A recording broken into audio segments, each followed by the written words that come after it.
नमस्कार, खबर चुनावी है में स्वागत है आप सभी का। मैं हूं आपके साथ हितेश व्यास। लोकसभा चुनाव की दहलीज पर देश खड़ा हुआ है। इन सब के बीच राज्यसभा चुनाव संपन्न हो चुके हैं। कई जगहों पर खेला हुआ है तो कहीं जिस तरह के परिणाम की उम्मीद थी उसी तरह की चीजें हुई, लेकिन अब उसके आगे अब लोकसभा चुनाव के नजरिए से भी इन चुनावों को बड़ा महत्वपूर्ण माना जा रहा है। हिमाचल प्रदेश में कांग्रेस की सरकार इस बीच सियासी संकट के दौर से गुजर रही है। राज्यसभा चुनाव के बाद मुख्यमंत्री सुखविंदर सिंह सुक्खू की कुर्सी पर संकट मंडरा रहा है।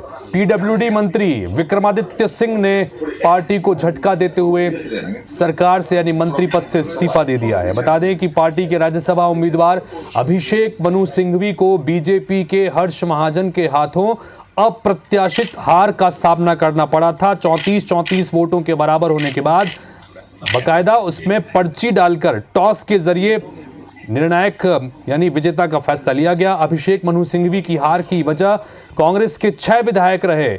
उन्होंने भारतीय जनता पार्टी के पक्ष में वोट किया और यही वजह है कि हिमाचल में कांग्रेस की सरकार संकट में है। इधर राज्य में बढ़ी सियासी हलचल तेज होता देख कांग्रेस आलाकमान एक्टिव है। कांग्रेस अध्यक्ष मल्लिकार्जुन खड़गे पार्टी नेता राहुल गांधी और प्रियंका गांधी के संपर्क में है। राहुल इस वक्त लंदन में है। खड़गे, प्रियंका गांधी और केसी वेणुगोपाल लगातार आपस में चर्चा कर रहे हैं। इस बीच विक्रमादित्य ने इस तरह से इस्तीफा दिया है तो एक तरह से मुश्किलें कांग्रेस पार्टी के लिए और ज्यादा बढ़ा दी हैं। विक्रमादित्य जो हैं वो वीरभद्र सिंह के सुपुत्र हैं और ऐसे में वो भी एक समय जब सरकार का गठन हो रहा था तब दावेदारी पेश कर रहे थे मुख्यमंत्री पद के लिए। बहरहाल इन सब के बीच में अब कांग्रेस के सामने बड़ा संकट ये कि जिन 6 विधायकों ने नाराज होकर अनदेखी की बात कहते हुए जिस तरह से बीजेपी के पक्ष में वोट दिया है, क्या वो अभी भी पार्टी के साथ में खड़े हुए हैं, ये देखना दिलचस्प होगा। और चुनौतियां अभी बहुत ज्यादा आलाकमान के लिए, क्योंकि गेंद अब आलाकमान के पाले में है कि क्या सुखविंदर सिंह सुक्खू को हटाकर किसी नए चेहरे को यहां पर मुख्यमंत्री बनाया जाएगा। चूंकि कई विधायकों ने सुखविंदर सुक्खू के कामकाज के तरीके पर सवाल खड़े किए हैं। तो दूसरी तरफ की अगर किसी नए चेहरे को अगर बनाया जाएगा तो क्या वो सब की सहमति उसमें मिल पाएगी।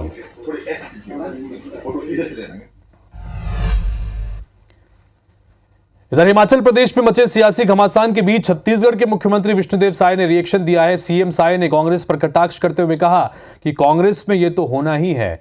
बयान सुनिए क्या कहा है साय ने। कांग्रेस तो डूबती हुई नैया है, नैया में छेद हो गया है, पानी भर रहा है, तो लोग अपना सुरक्षा तो देखेंगे ही मुख्यमंत्री जी आज और अपना अच्छा जगह जाके मुख्यमंत्री जी। तो छत्तीसगढ़ में कांग्रेस लोकसभा चुनाव को लेकर सक्रिय है। पीसीसी चीफ दीपक बैज बुधवार को धमतरी पहुंचे, जहां उन्होंने जिला कांग्रेस कार्यालय में लोकसभा चुनाव को लेकर स्थानीय पदाधिकारियों की बैठक ली और उन्हें एकजुट होकर पार्टी के लिए काम करने के निर्देश दिए। बैठक के बाद बैज ने कहा कि प्रदेश की सभी 11 सीटों में जिताऊ प्रत्याशियों को ही टिकट मिलेगा। वहीं यूपी, बिहार और हिमाचल प्रदेश में कई कांग्रेस नेताओं द्वारा पार्टी छोड़ने के सवाल पर दीपक बैज ने कहा कि बीजेपी ईडी और सीबीआई का इस्तेमाल कर कांग्रेसियों को डरा रही है, लेकिन कांग्रेस डरने वाली नहीं है।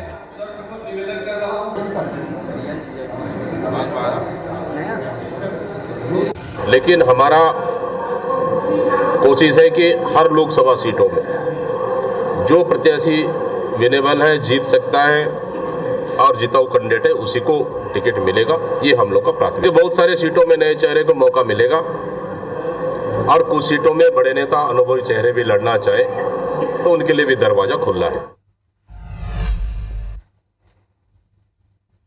तो लोकसभा चुनाव में मध्य प्रदेश की 29 सीटों में से किस सीट पर कौन उम्मीदवार होगा, इस पर रायशुमारी के लिए बीजेपी में मंगलवार को दिन भर मंथन चला और जो नाम उस बैठकों में तय हुए उन नामों को लेकर मुख्यमंत्री डॉक्टर मोहन यादव, प्रदेश अध्यक्ष वीडी शर्मा और दूसरे सीनियर लीडर्स के साथ में दिल्ली पहुंचे हैं, जहां राष्ट्रीय अध्यक्ष के साथ बैठक जारी है। ऐसा माना जा रहा है कि 29 फरवरी यानी कल दिल्ली में होने वाली केंद्रीय चुनाव समिति की बैठक के बाद कभी भी भाजपा उम्मीदवारों की पहली सूची सामने आ सकती है। उधर बीजेपी सूत्रों का यह कहना है कि दिल्ली की इस बैठक में जिन नामों पर सहमति बनेगी उनका टिकट केंद्रीय चुनाव समिति की हरी झंडी के बाद घोषित कर दिया जाएगा।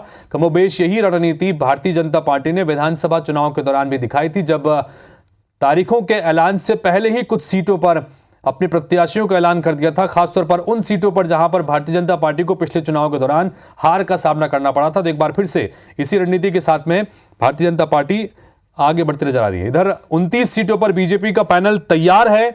मध्य प्रदेश की 29 सीटों पर केंद्रीय चुनाव समिति के मोहर का बस इंतजार है। तो जो नाम बैठक में सौंपे गए हैं वो भी आपको बता दें। भोपाल से वीडी शर्मा, रामेश्वर शर्मा, नरोत्तम मिश्र, सुमित पचौरी और आलोक शर्मा, ये 4-5 नाम इस वक्त भोपाल से पैनल में दिए गए हैं, जिसमें वीडी शर्मा जो इस वक्त खजुराहो से सांसद हैं, प्रदेश अध्यक्ष भी है। नरोत्तम मिश्र चुनाव हार गए थे विधानसभा चुनाव का, लिहाजा उनकी दावेदारी भोपाल के लिए तय की जा रही है। रामेश्वर शर्मा भी भारतीय जनता पार्टी के विधायक हैं। सुमित पचौरी और आलोक शर्मा का नाम भी चल रहा है। दूसरी विदिशा की बात करें, विदिशा के लिए पैनल में शिवराज सिंह चौहान, पूर्व सीएम शिवराज सिंह चौहान को नई भूमिका में हम देख सकते हैं। विदिशा में इससे पहले वो सांसद भी रह चुके हैं। शिवराज सिंह चौहान, रमाकांत भार्गव और रामपाल सिंह, इन 3 नामों का पैनल विदिशा से भेजा गया है। यह बहुत महत्वपूर्ण जानकारी इस वक्त हम आपको स्क्रीन पर दिखा रहे हैं। वहीं अगली जो सीट है वो है मुरैना। मुरैना से भी वीडी शर्मा की दावेदारी है। भोपाल के साथ साथ वीडी शर्मा की दावेदारी मुरैना से भी हो सकती है। नरेंद्र सिंह तोमर का नाम भी यहां से चल रहा है, हालांकि विधानसभा अध्यक्ष के रूप में एक अलग जिम्मेदारी इस वक्त संभाल रहे हैं, लेकिन पैनल में उनका नाम भी है, क्योंकि भारतीय जनता पार्टी अक्सर अपने फैसलों से चौंकाती रही है। नरोत्तम मिश्र जो कि दतिया से चुनाव हार गए थे और विधानसभा का चुनाव हारने के बाद में लोकसभा चुनाव में उनकी दावेदारी पेश की जा रही है उनकी तरफ से। तो मुरैना और लोकसभा सीट भोपाल, इन दोनों सीटों से नरोत्तम मिश्र और वीडी शर्मा दोनों की दावेदारी। नरेंद्र सिंह तोमर मुरैना से उतर सकते हैं, इससे पहले भी मुरैना से ही सांसद थे, लेकिन इस्तीफा देकर वो विधानसभा का चुनाव उन्होंने लड़ा था दिमनी सीट से। इस बीच ग्वालियर के लिए पैनल देखिए, जिसमें ज्योतिरादित्य सिंधिया, क्योंकि लगातार हम ये बता रहे हैं कि ज्योतिरादित्य सिंधिया जिस तरह से सक्रिय हैं, क्या ग्वालियर सीट से चुनाव लड़ेंगे, तो ग्वालियर से जिन नामों के पैनल भेजे गए हैं उसमें ज्योतिरादित्य सिंधिया, विवेक शेजवलकर जो इस वक्त वहां के सांसद हैं, जयभान सिंह पवैया भारतीय जनता पार्टी और का एक बड़ा चेहरा, हिंदुत्ववादी चेहरा, नरोत्तम मिश्र की दावेदारी इस सीट से भी, यानी ग्वालियर, मुरैना और भोपाल, तीनों सीट से नरोत्तम मिश्र को पैनल में रखा गया है। और जो 5वां नाम है ग्वालियर से दावेदारों में वो है यशवंत इंद्रापुरकर।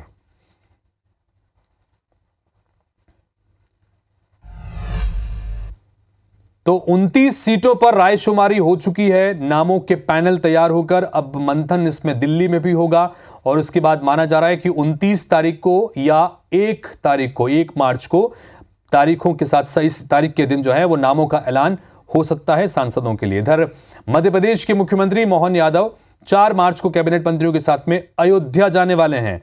अयोध्या में पूरी मोहन कैबिनेट रामलला के दर्शन करेगी। अयोध्या में रामलला के दर्शन के दौरान मोहन कैबिनेट साथ रहेगी। मध्य प्रदेश सरकार ने राम जन्मभूमि ट्रस्ट को अपना कार्यक्रम भेजा था। राम जन्मभूमि ट्रस्ट ने सरकार को 4 मार्च का समय दिया है। कैबिनेट विशेष विमान के जरिए अयोध्या पहुंचेगी। वहीं खबर यह भी है कि रामलला के दर्शन के बाद अयोध्या में ही कैबिनेट की बैठक भी होगी और इसके लिए तैयारियां भी शुरू हो गई हैं।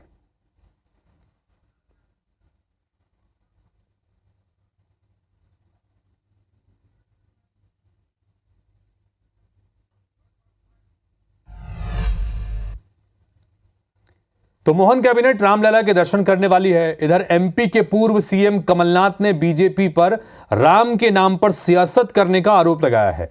क्या कुछ उन्होंने कहा है, सुनिए जरा।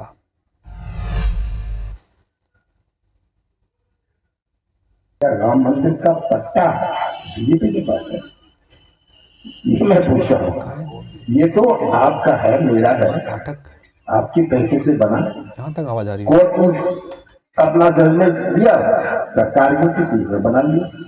अब ये फिर कहते हैं राम। अरे भाई, क्या हम राम को राजनीतिक मंच में ले आए?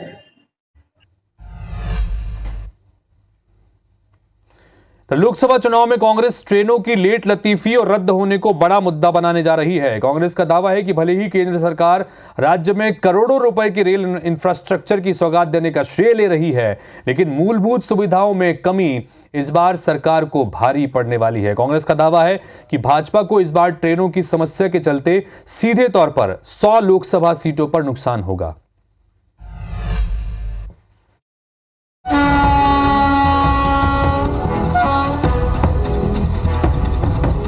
बहुत परेशान है रेलवे से, तो कभी भी कैंसिल हो जाती गाड़ी, टाइम से आती नहीं गाड़ियाँ।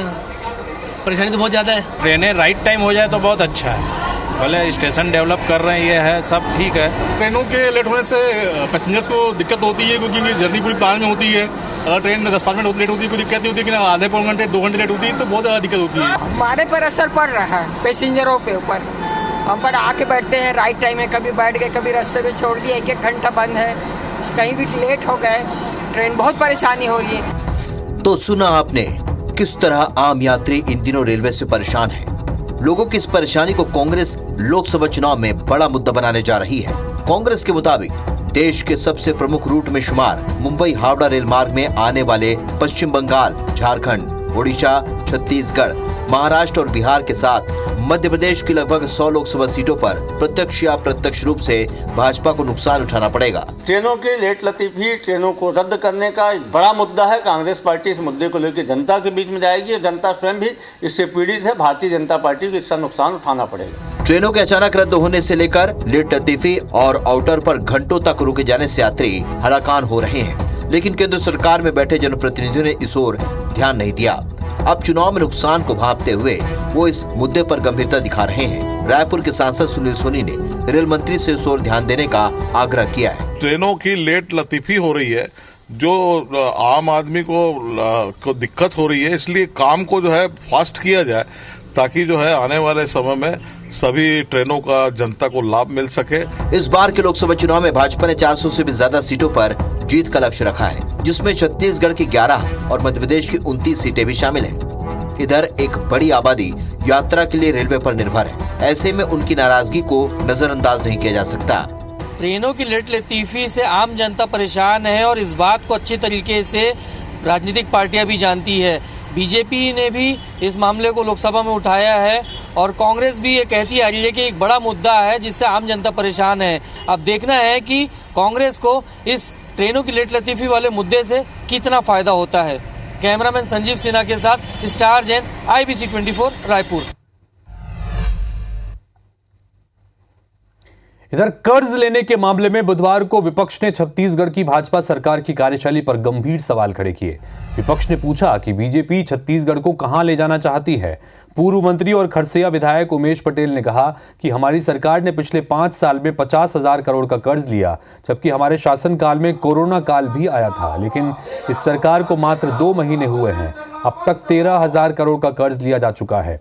इन आरोपों के जवाब में वित्त मंत्री ओपी चौधरी ने कहा कि हमने युवा, महिला, किसान और ग्रामीणों के लिए कर्ज लिया है, जबकि कांग्रेस सरकार दिल्ली के ATM को भरने के लिए कर्ज लेती थी।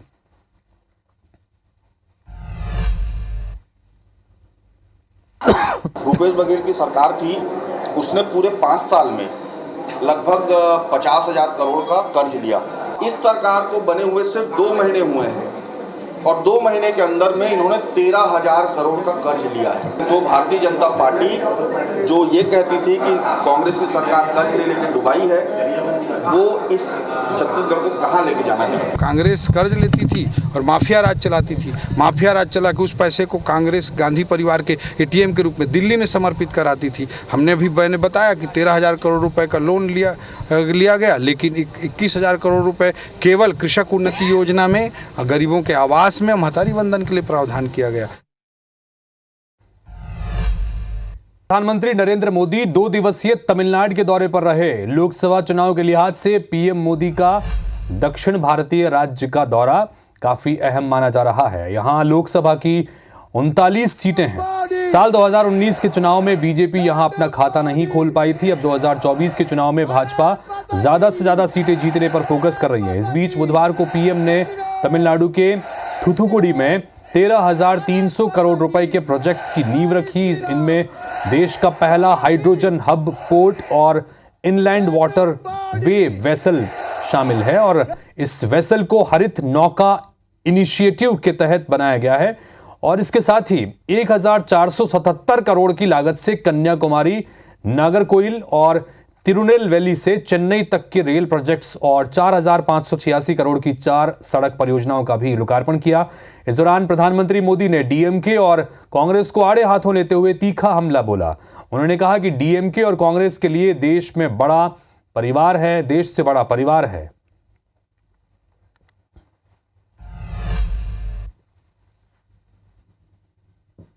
2024 के 24 के चुनाव में एक तरफ विकास और विजन की बात करने वाली बीजेपी है, वहीं दूसरी ओर डीएमके और कांग्रेस जैसी पार्टियां हैं। ये सरकार में इसलिए आना चाहते हैं ताकि अपने परिवार को आगे बढ़ाए, अपने परिवार की जेब भरे।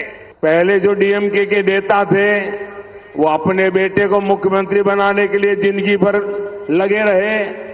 अब जो मुख्यमंत्री है वो अपने बेटे को मुख्यमंत्री बनाने में लगे हुए हैं। ये सारे डीएमके वाले अपने बच्चों को सेट करने में लगे हैं और आपका भविष्य अपसेट करने में लगे हैं।